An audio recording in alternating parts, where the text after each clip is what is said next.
Welcome back to MMA Al Dente.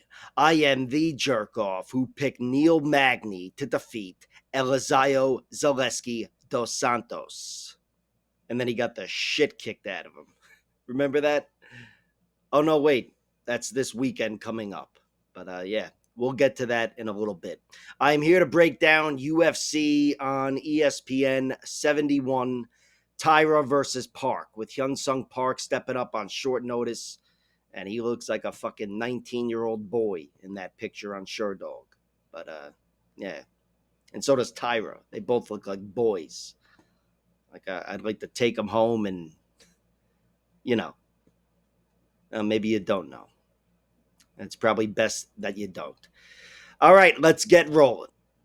Okay, opening up the card, we have Vieira, what the fuck, versus Amelia Bedelia. Piera Rodriguez versus Ketlen Souza. My prediction for this fight is Piera Rodriguez wins, and I've got her winning by decision. And the basis for the prediction is I think she's going to out-hustle and out-wrestle Ketlen Souza. But I do think Ketlen Souza looked really good in her last fight, the loss against Angela Hill, and really throughout her whole UFC career, aside from the debut, of course, against Karine Silva. But Ketlen Souza, I think, is the more dangerous girl between the two. And I really like the way she looked down the stretch against Angela Hill. That fight could have gone either way. So she's been looking good. And even before the loss to Karine Silva, she got some good, valuable victories there and fought hard and long, 25 minutes as well. So she's definitely in her prime and she's looking good.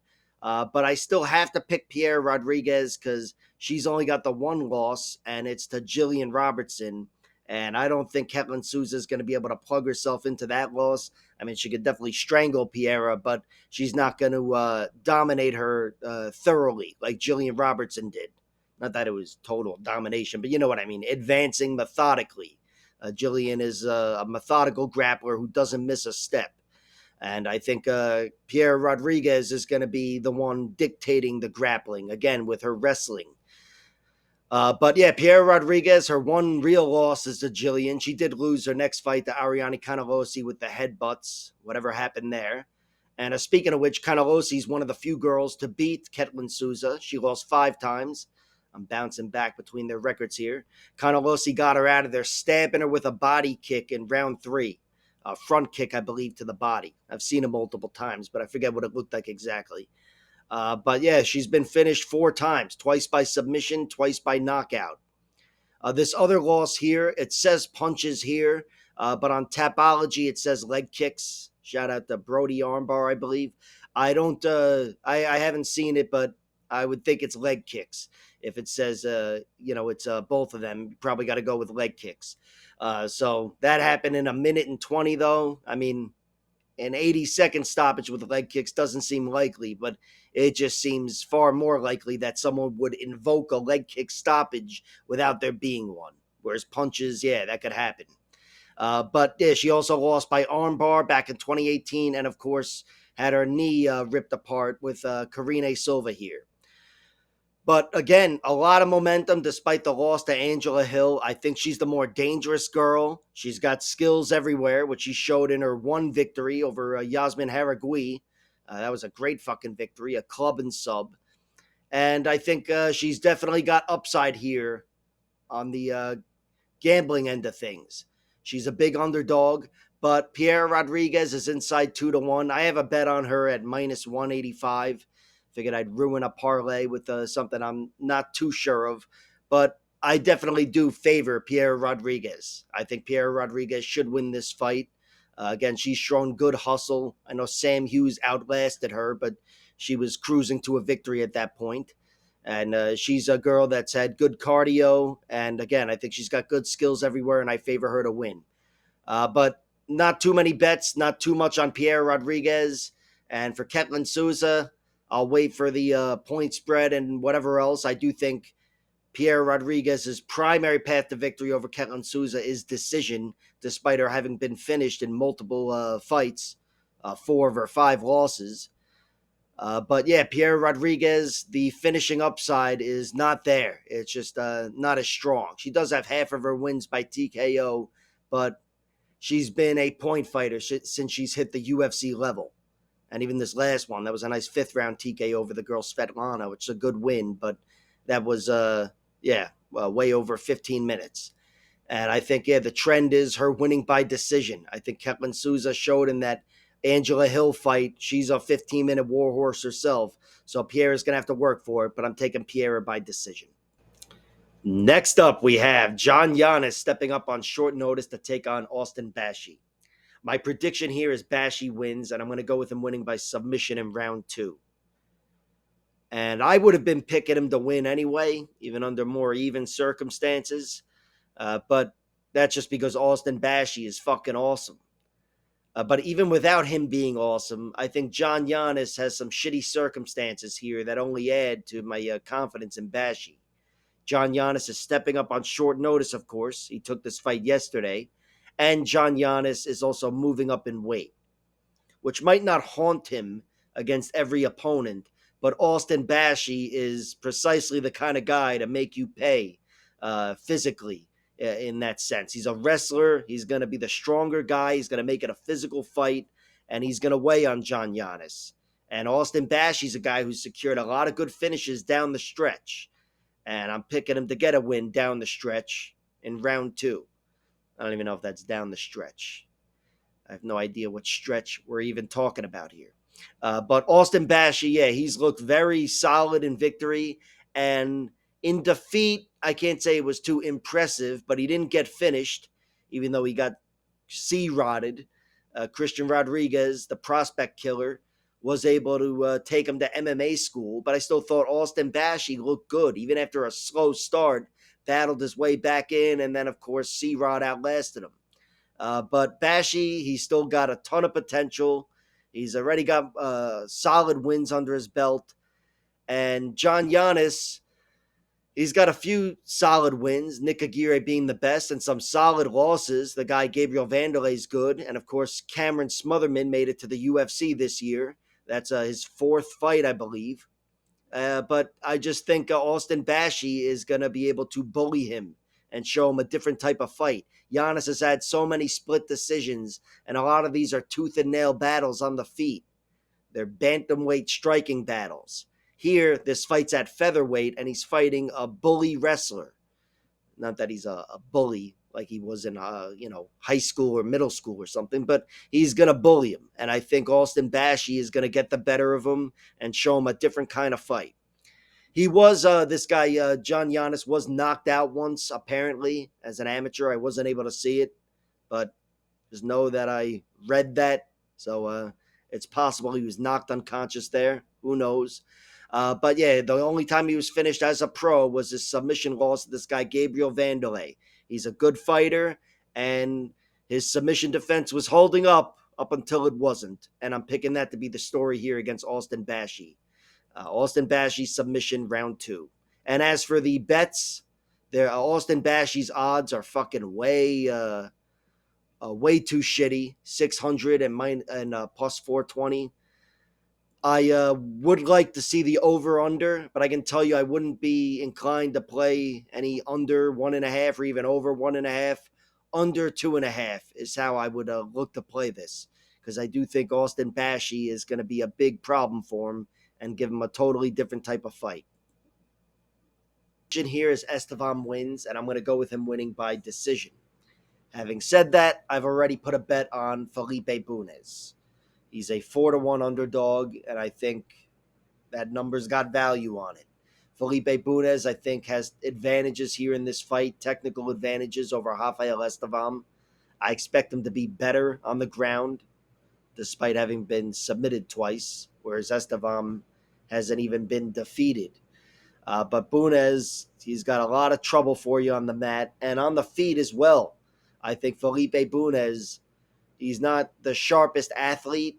I think Estevam will move faster than he does, but I think Felipe Bunes has the sharper striking. I think his strikes will move faster, and he's got some deceptive pop to his sharp strikes, and even some spinning shit he can do. He can do some athletic shit, But in general, I expect Estevam to have that spring in his step and be the quicker guy, but Bunes to be the better man, technically, on the feet.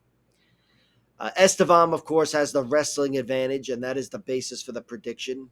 I think if they are fighting on the feet and Bunes is sharper, Estevam's always going to have that luxury of hitting a takedown and taking him out of his element there.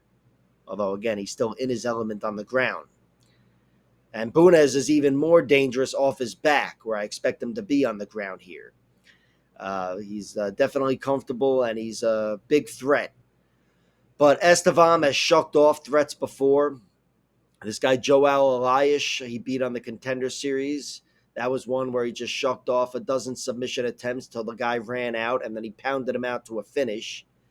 But I think even if he's able to do that against Bunes, shut down his jiu-jitsu, I think Bunes is going to be a lot tougher to finish.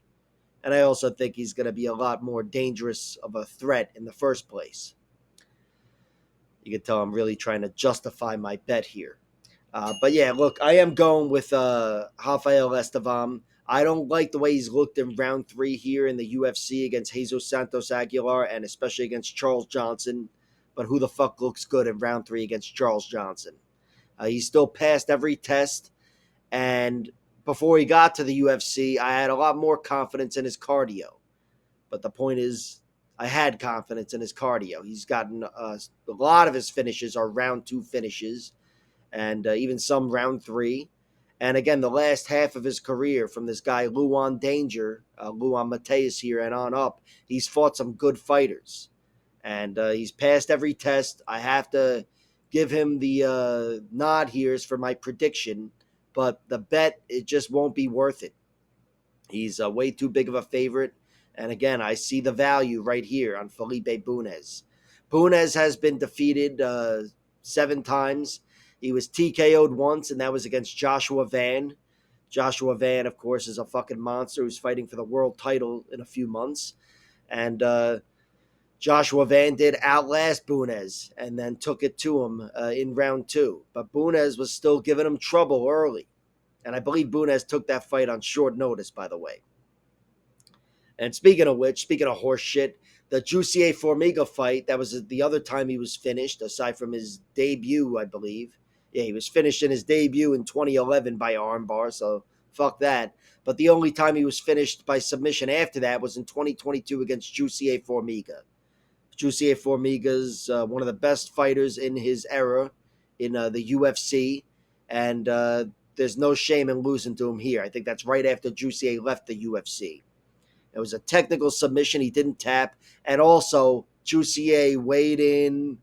I think he really fucked up that weigh-in. And there was a lot of horse shit there. That's the horse shit I was getting to. I think that was there was some bullshit there. But yeah, a much bigger, stronger Jussier Formiga was able to submit him in round 2, and he did not tap. And again, the other loss in round 2 is to Joshua Van, another top fighter right now, kicking ass. So Bunes in general, he's very tough. And of course, these losses here in ACA, I think I've seen 2 of them, or maybe all 3 of them. I know I just watched this one, the Kachuev. But he definitely gave these guys a lot of trouble. A lot of trouble. They were sharper athletes on the feet, moving faster, again, like Rafael Estevam. And wrestling was a big story of that as well. He was able to be out-wrestled, and that's definitely a path to victory for Estevam, fighting like these Russians here.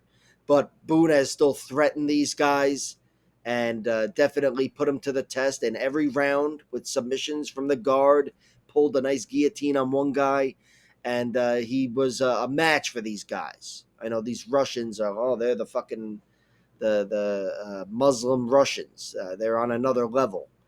They're very good, but Bunes was a problem for all these guys, and definitely in the realm of beating them.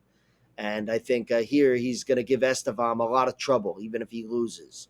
And I'd expect an Estevam victory, like my fucking official prediction, to look like these losses here, where Estevam is able to take him to the mat and pop his head and arms out of subs and maintain top position.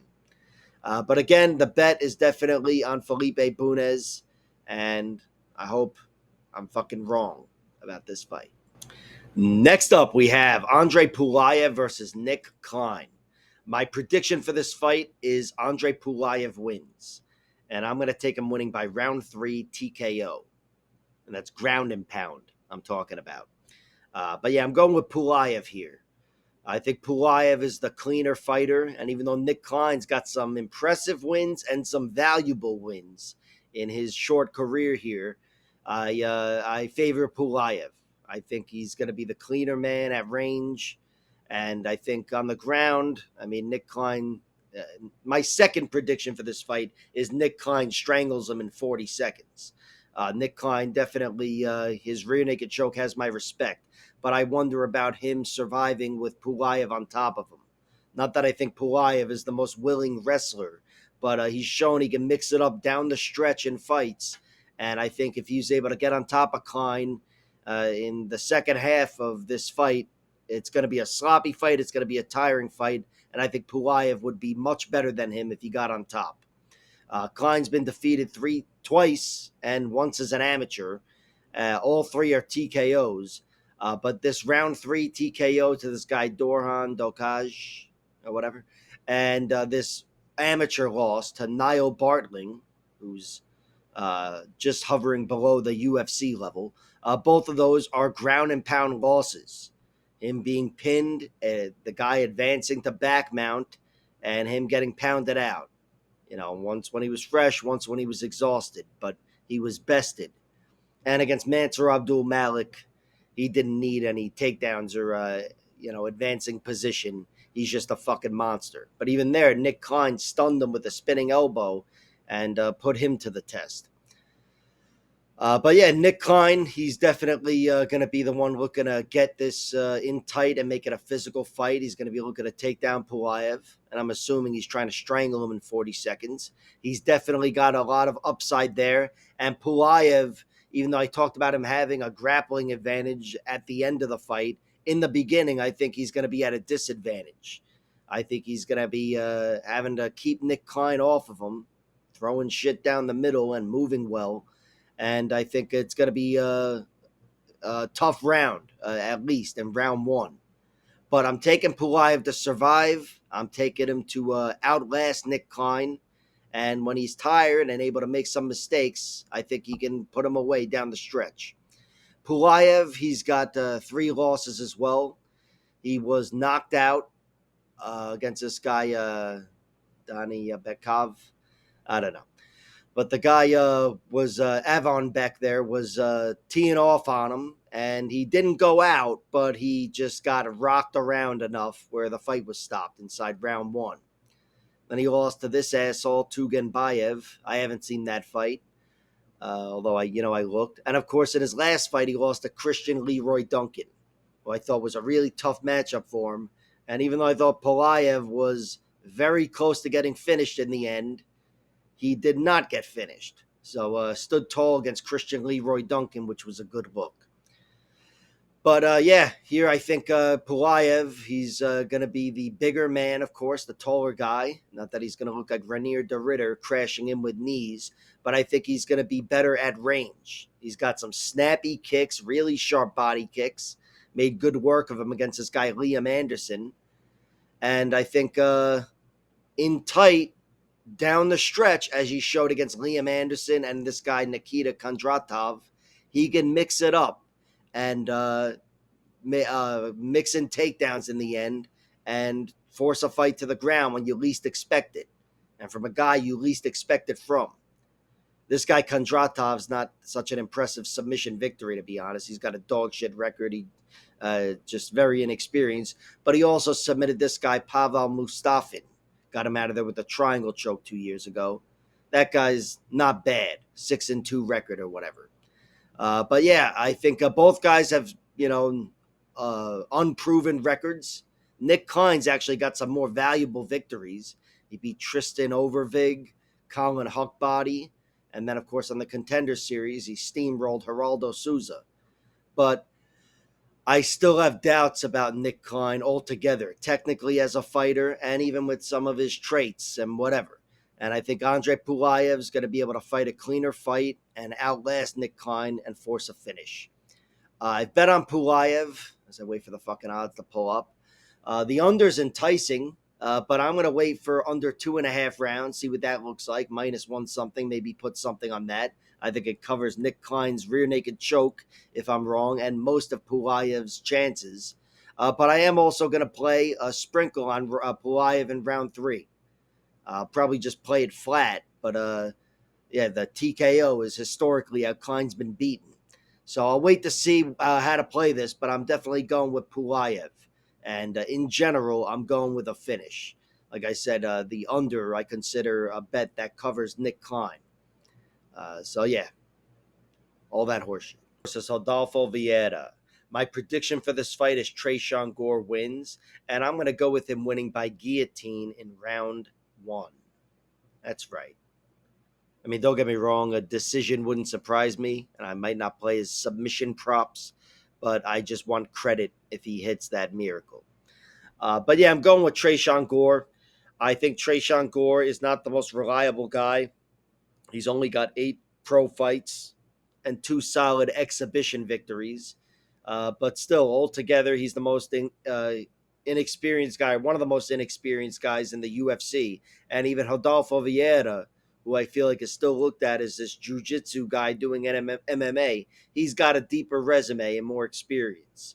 But I'm going with because I think Gore, I think his losses are not losses that Rodolfo Vieira can easily plug himself into. I think Gore is going to have an advantage on the feet here. And I'm aware that Rodolfo Vieira is better than just some jiu-jitsu guy who's never struck before. He's definitely got good fundamental striking. Nothing too flashy, but he's a tough enough guy. He's a big enough guy. And he's a technical enough guy where he can handle himself on the feet in the UFC. But I still think he's very basic, and I think Gore is just going to have a little more. I think he's going to have a little more pop in his punches, and I think he's going to move better than Rodolfo Vieira and be the quicker guy and get the better of him. And look, on the ground, it's Rodolfo Vieira's show. He has been submitted against Anthony Fluffy Hernandez, and it was with a guillotine. And Gore has an incredible guillotine. It's really come alive in the last few years, and I think it is a threat here. But I think would have to have Rodolfo Vieira hurt, and if not exhausted, like Anthony Fluffy Hernandez did, to get the guillotine. Of course, that can happen, and the fight I'm envisioning is going to be a frustrating, tiring fight for Rodolfo Vieira. And if he gets enough of the fight beaten out of him, yeah, it's a possibility because Trayshon's proven to be that dangerous. But I'm envisioning Trayshawn getting the better of Rodolfo on the feet and Rodolfo keeping this risk-averse approach even when he's fallen behind and kind of just trying to stay comfortable at the end of Trayshawn striking. Of course, I think he's going to be trying to mix it up, but I don't think he's going to have success hitting takedowns. Of course, he is a beastly takedown artist, and he's a very strong guy. So if he can get on top of Gore, I do think he can finish him within a round. But certainly if he doesn't get it done within a round, it's his fight. He's worn out Gore a little bit, and I think the next takedown will come a little more easily. But Adolfo, hey, he's gassed himself out. It happened in that loss to Anthony Fluffy Hernandez. It's not something I can hang my hat on, though, because he came back after that, and he's looked good cardio-wise ever since. Good round 3 performances, even round 3 finishes. And, yeah, there's no major doubt in him. But I think Trayshon's got enough upside where, yeah, I feel comfortable picking him to win this fight. I think Rodolfo Vieira is underrated on the feet, but I think he's still under average on the feet, subpar, and I've got Trayshon getting the better of him. Trayshon is plus 180. I got him at plus 170 because I'm stupid. But yeah, I've got Gore winning. The over-under set at 1.5 rounds. I feel like the under is Rodolfo Vieira hitting an early takedown and getting an early finish. But in general, I think this one goes over. I haven't bet on it, but I'll wait to see everything and see if there's another play. But right now, I'm happy with Trayshawn. Next up, we have Rinya Nakamura versus Nathan Fletcher.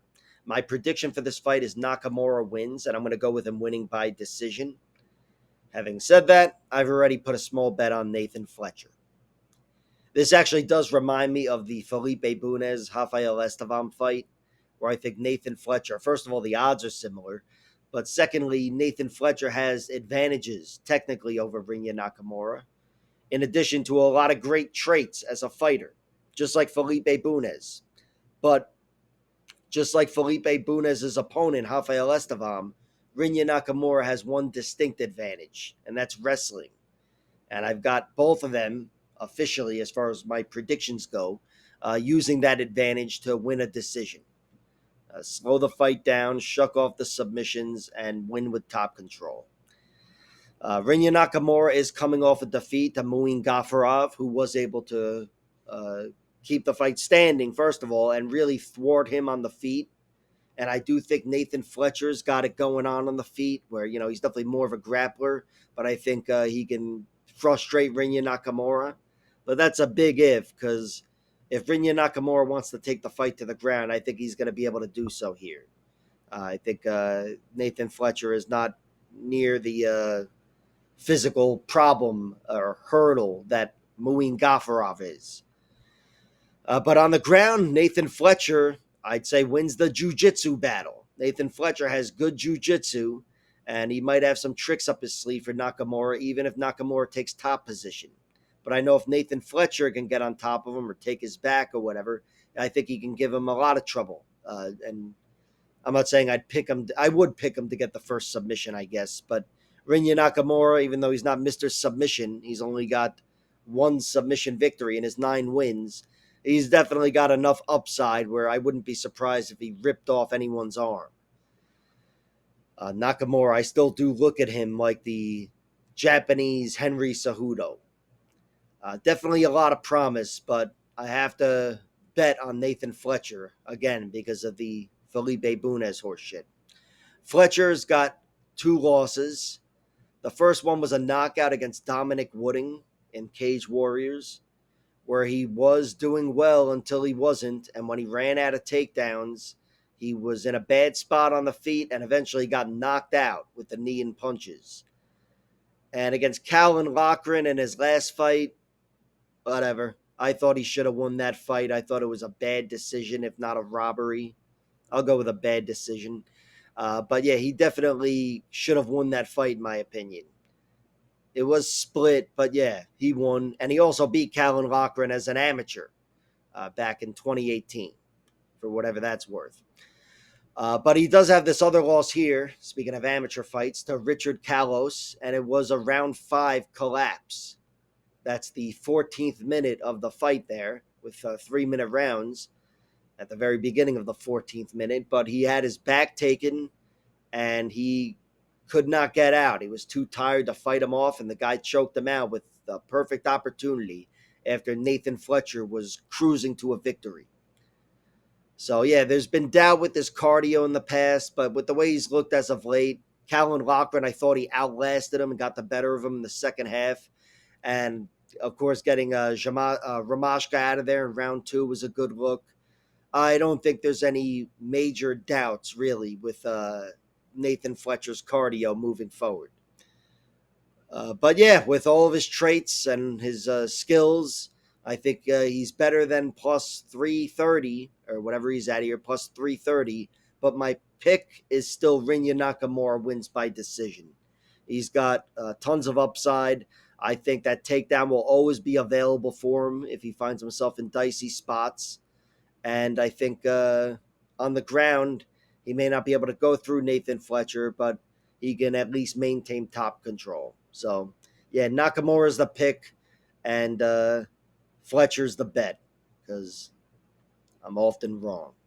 Next up, we have Kevin Vallejos versus Danny Silva. And yes, I'm going with Vallejos as both a pronunciation and a prediction. I'm going to take him winning by decision.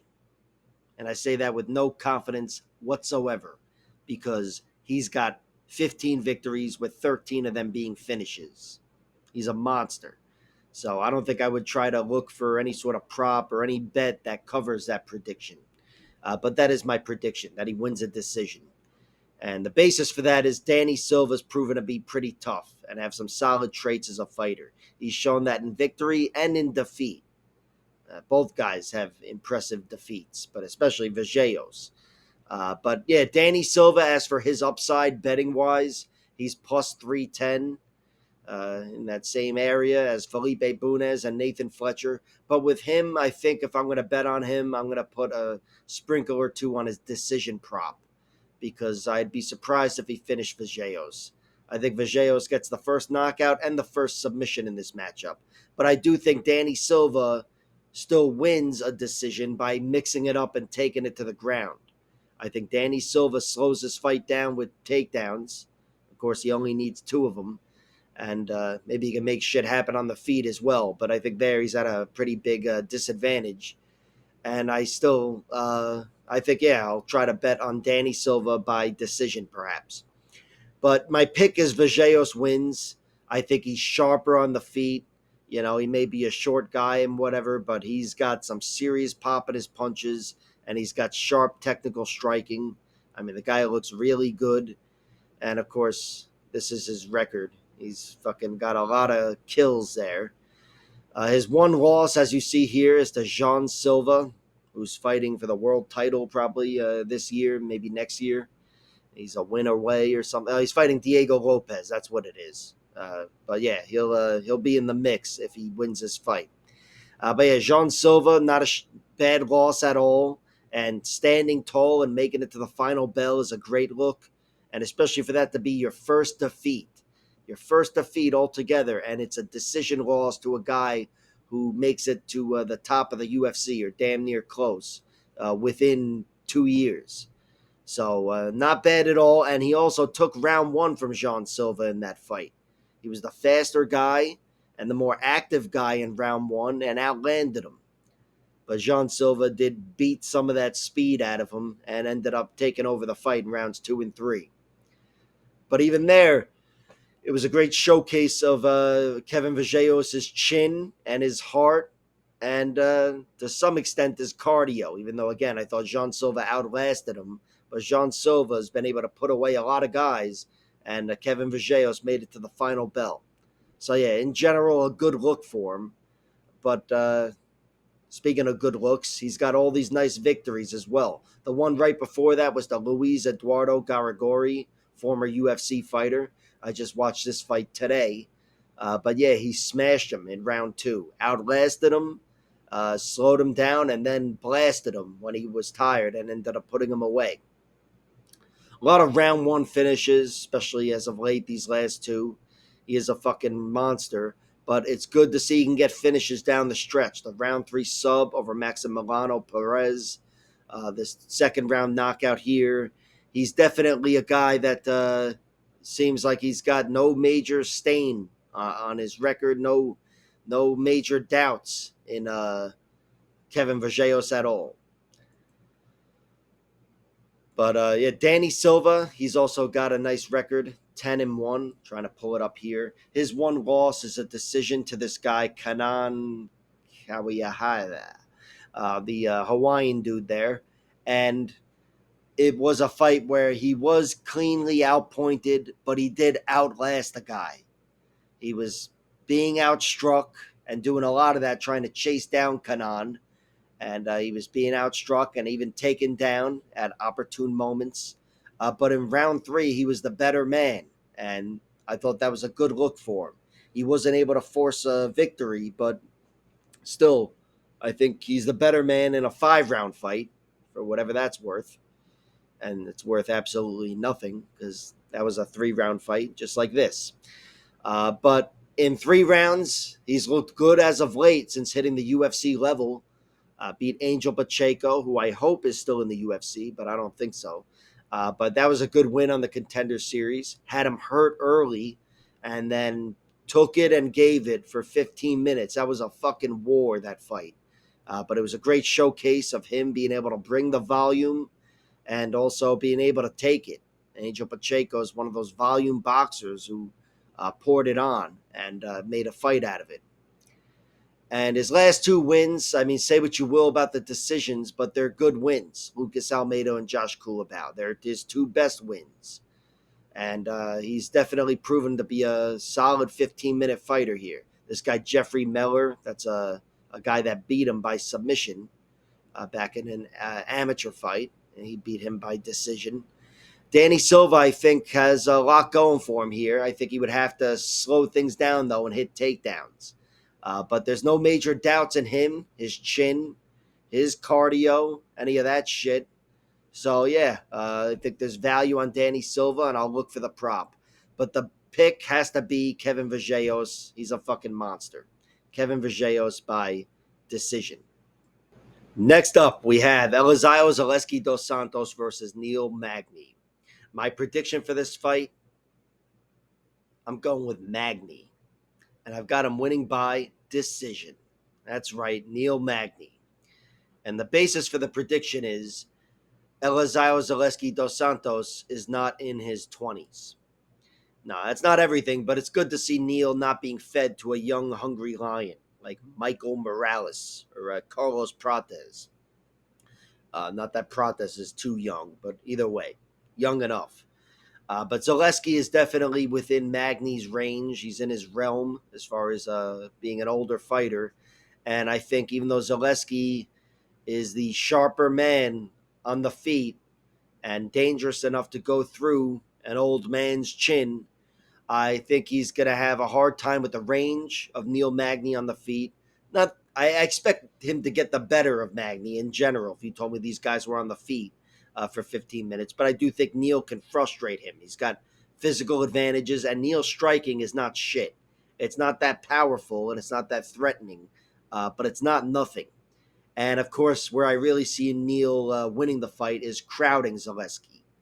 And whether that's in the clinch or in the cage, making it, or on the ground, I should say, making it a physical fight and slowing down Zaleski and stopping any capoeira shit. But Neil, yeah, it's not like I'm too confident in Neil Magny these days, even before those two knockout losses or TKO losses. Morales pounded him out on the ground, and then he got knocked dead against Prates. But even before that, it looked like he had turned a corner. Had hit the twilight of his career. Ian Gary next leveled him. Gary's one of the best in the world, but still, that wasn't a great look. And of course, these wins over Mike Malott and Philip Rowe. The Philip Rowe fight was razor thin, and the Mike Malott fight was a comeback of the year. It was truly incredible, and it was a great showcase of Neil Magny's traits, but it doesn't add to the idea that he's in his prime, losing the majority of that fight. The last great win of his was in 2022 when he submitted D-Rod with a Darce choke in round 3. That was a tooth and nail battle, and Neil Magny came out after losing round 2 and took the fight from D-Rod.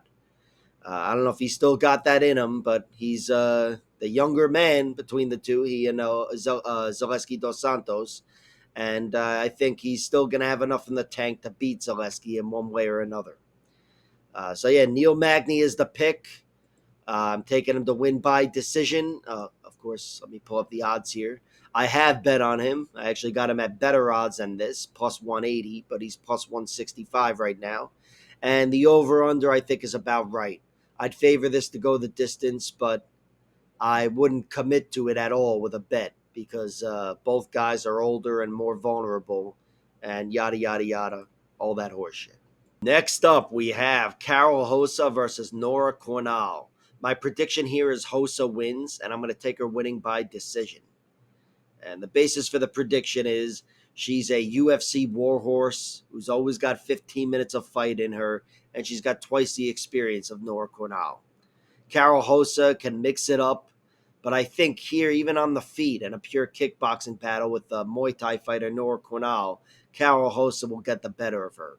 She's tough, and she can bring the volume. I think she's going to outpoint Nora Cornolle. Cornolle is the more dangerous girl. She's got 9 victories, but 8 finishes in her 9 victories, which is incredibly potent for any woman. She's got 6 knockouts and 2 submissions. She got the second submission of her career in her last fight against Haley Cowan, and I fucking called that shit. But yeah, she's definitely the more dangerous girl. I think her danger lies in her striking here mostly, even though Kosa's been submitted. She was submitted years ago to Melissa Gatto, who's a monster, or was. I don't know what the fuck happened with her. And Larissa Pacheco, who is a fucking monster, the only girl to beat Kayla Harrison, if you didn't know. But yeah, I think this one is going the distance despite her potent finishes. Even if she was to win Nora Cornolle, I would still expect it to be by decision. Because again, Carol Hosa has proven to be tough as all fuck.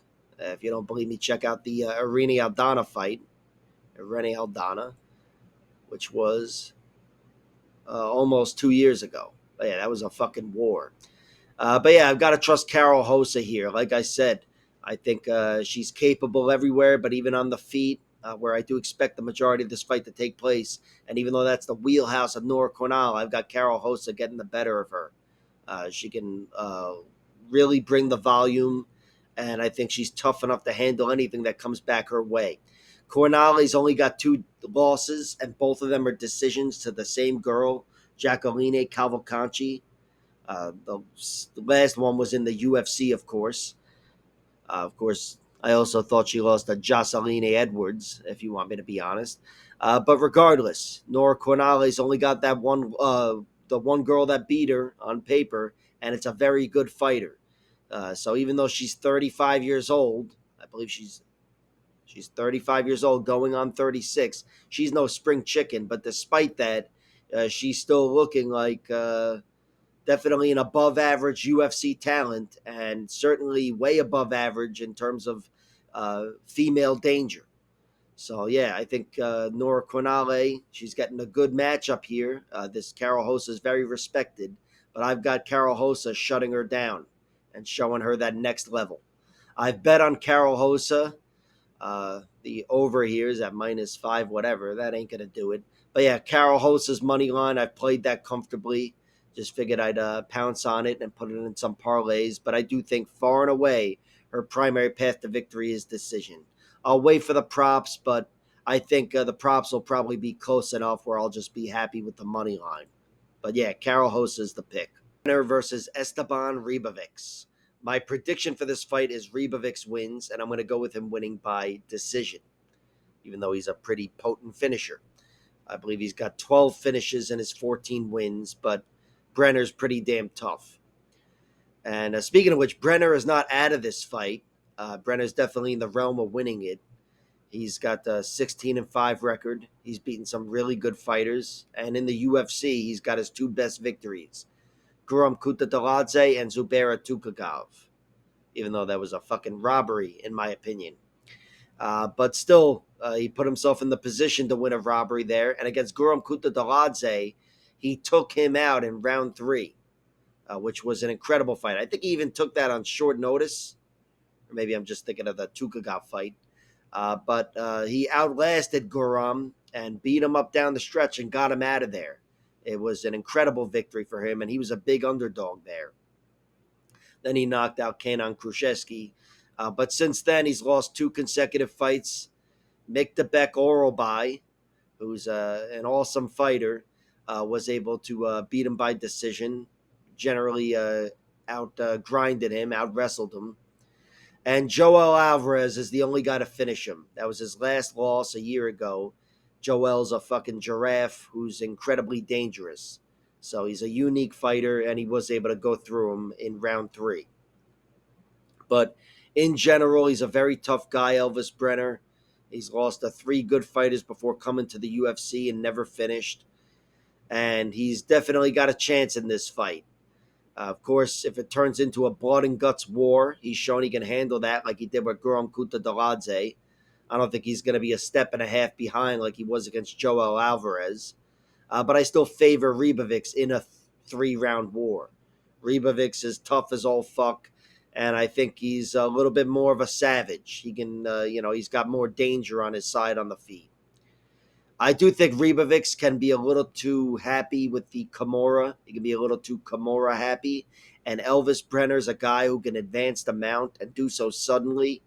So Esteban's got to watch out hanging on that Kimura, getting a little lackadaisical with it. It's been his move, Esteban Ribovics. He's gotten plenty of Kimura finishes. But even in plenty of his other fights, he hangs on that Kimura. It's actually been 6 years since he got a finish with the Kimura, but whatever. Regardless, he still uses it, and I do think, yeah, Elvis Brenner's good at advancing, and he could find himself in trouble. But in general, I think Ribovics is going to be the much tougher guy to hurt or get out of there. You know, he's never been finished, and he's shown he can go to war.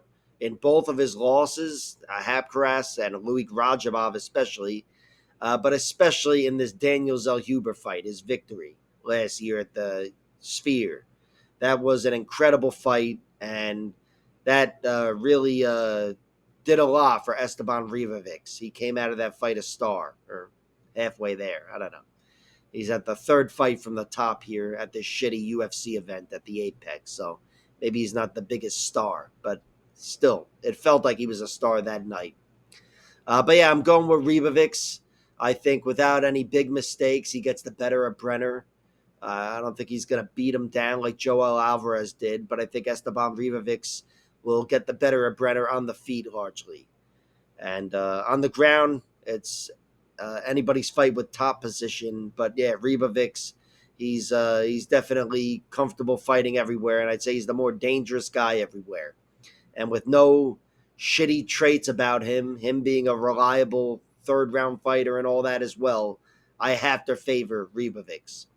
I haven't bet on him yet, even though I believe the line has come down.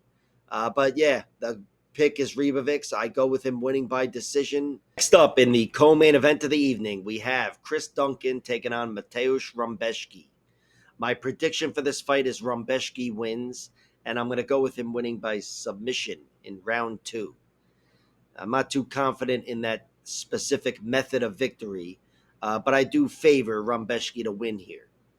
Even though Chris Duncan has really exceeded my expectations since coming to the UFC and has proven to be a very resourceful fighter. At least he's got one solid resource, and it's a guillotine. But it's come through for him in a big way with 2 consecutive wins. He got Balagioki out of there at the end of round 1 or in the middle of round 1, and it was a tough round 1.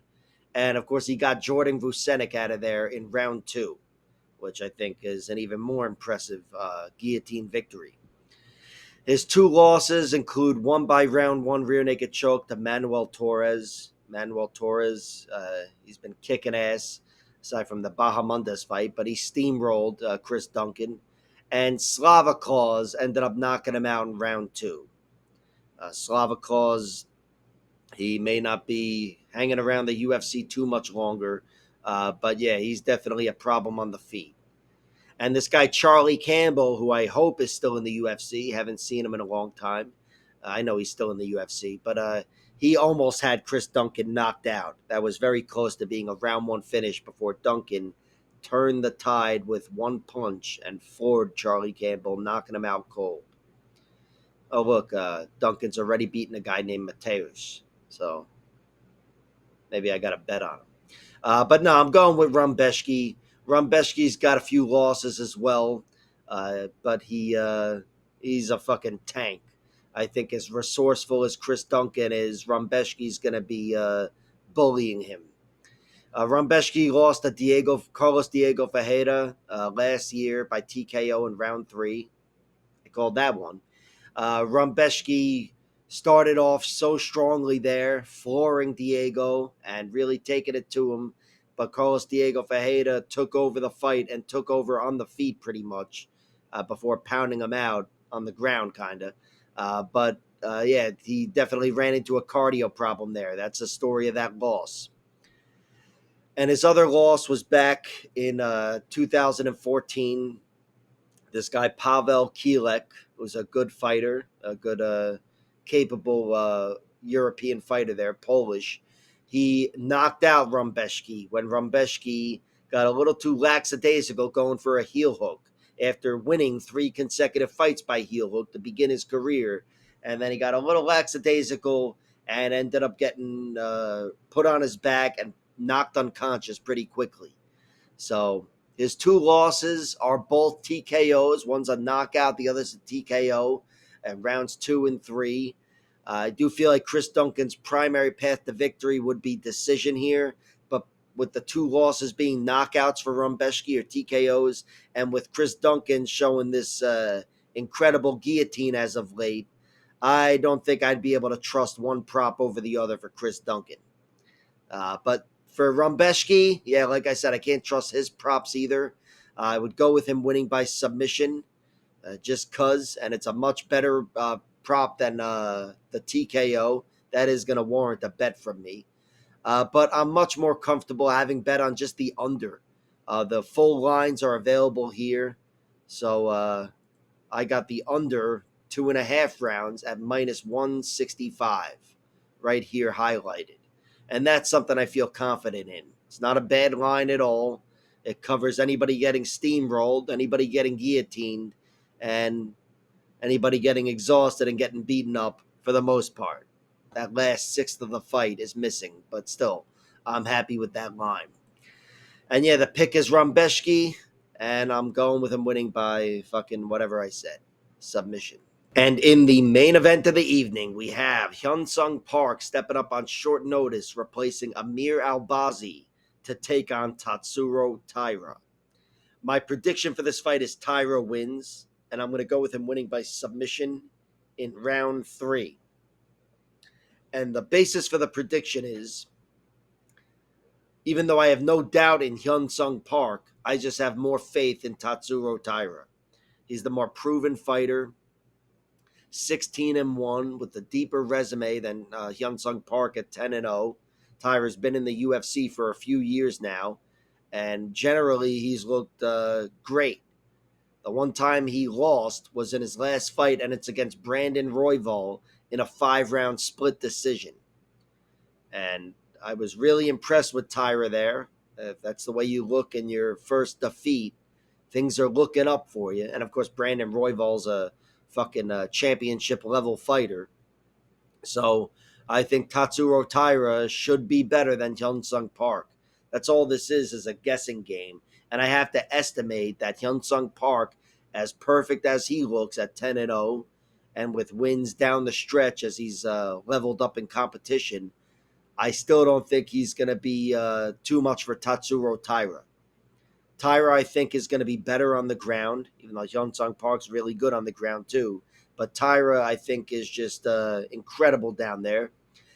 And on the feet, Tatsuro Taira's really comfortable on the outside as well. He's got some snappy kicks, he moves well, and his hands have come alive since coming into the UFC, as he knocked out Carlos Hernandez almost 2 years ago in round 2. And I should mention, Carlos Hernandez was submitted in 3 minutes or whatever against Hyun-Sung Park in his last fight. So there's that. But yeah, I have to trust Taira here. You know, Taira's got wins over Hernandez, Chairez, Jesus Santos Aguilar, and Alex Perez. Whatever. Say what you will about that. It wasn't the greatest finish. It wasn't a legit finish, but that's definitely the best name on his record.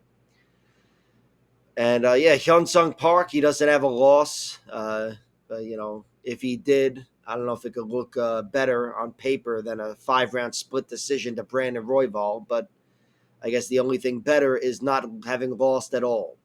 And so far, that's where he's at. He hasn't beaten the best level of competition. But again, as he's jumped in competition, he's been able to put these guys away. Sengu Choi in round 3, Shannon Ross in round 2. Okay, not the best. But the best fighter he's beaten, Carlos Hernandez, he's steamrolled in 2.5 minutes. So yeah, it's really looking up for Hyun-Sung Park. He's a potent finisher. And he's got a lot going on and no real obvious downside. But I have to guess he's going to run into trouble against Tatsuro Taira. Taira's too big of a favorite for me to commit there, even though I don't know if I could shave his line down with a prop. I think maybe I'd look into the minus points or something.